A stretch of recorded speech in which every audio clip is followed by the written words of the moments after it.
وعلیکم السلام ورحمۃ اللہ وبرکاتہ۔ پتھر سے تیمم ہو جاتا ہے؟ سوال کر رہے ہیں کہ میں نے سنا ہے کہ پتھر سے بھی تیمم ہو جاتا ہے، کیا یہ بات صحیح ہے؟ دیکھیں قرآن مجید میں اللہ تعالیٰ نے فَتَيَمَّمُوا صَعِيدًا طَيِّبًا فرمایا کہ پاک مٹی سے تم تیمم کرو،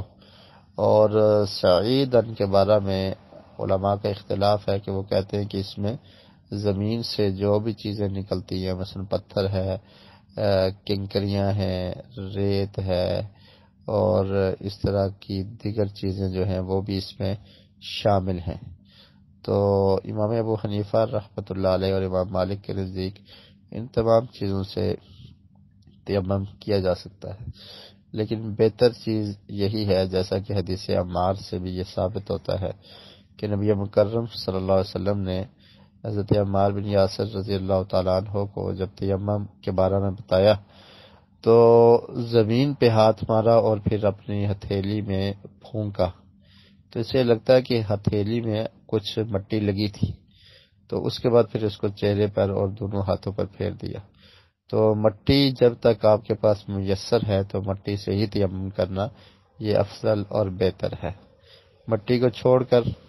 پتھر کو استعمال کر لینا یہ ٹھیک نہیں ہے۔ اور اگر کوئی ایسا پتھر ہے کہ جس پہ گرد و غبار پڑی ہوئی ہے اور مٹی آپ کو نظر آ رہی ہے، تو اس گرد و غبار سے بھی تیمم ہو سکتا ہے جب آپ کے پاس اس کے علاوہ مٹی موجود نہیں ہے، یا آپ باہر نکلنے کی حالت میں نہیں ہے، گھر میں ایسی دیوار ہے جس پہ گرد و غبار ہے، مٹی ہے، تو اس سے کیا جا سکتا ہے۔ لیکن اگر کوئی لکڑی کی بنی ہوئی دیوار ہے تو اس سے نہیں ہوگا، یا اسی طرح اس پہ کلر شلر سے، تو اس لیے بہتر یہ ہے کہ یہی کوشش کی جائے کہ مٹی سے ہی تیمم کیا جائے، اور مٹی سے ہی تیمم کرنا بہتر ہے۔ السلام علیکم ورحمۃ اللہ وبرکاتہ۔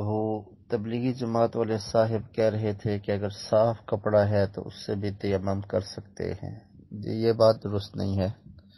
کپڑے سے تیمم نہیں ہوگا، اور پھر وہ صاف بھی ہو، اس پہ کوئی گرد و غبار بھی نہ ہو، تو تیمم کیسا ہے؟ تیمم کے بارے میں قرآن مجید کی جو آیت سورہ نساء کی آیت نمبر 43 فَتَيَمَّمُوا صَعِيدًا طَيِّبًا کہ پاک مٹی، اور سعید کہتے ہیں زمین سے نکلنے والی وہ مٹی ہو، گارا ہو، یا زمین کی ایک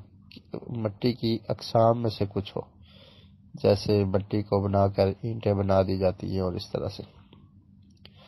تو بہرحال مٹی سے ہی تیمم کیا جائے گا، کپڑے وغیرہ سے تیمم نہیں ہو سکتا۔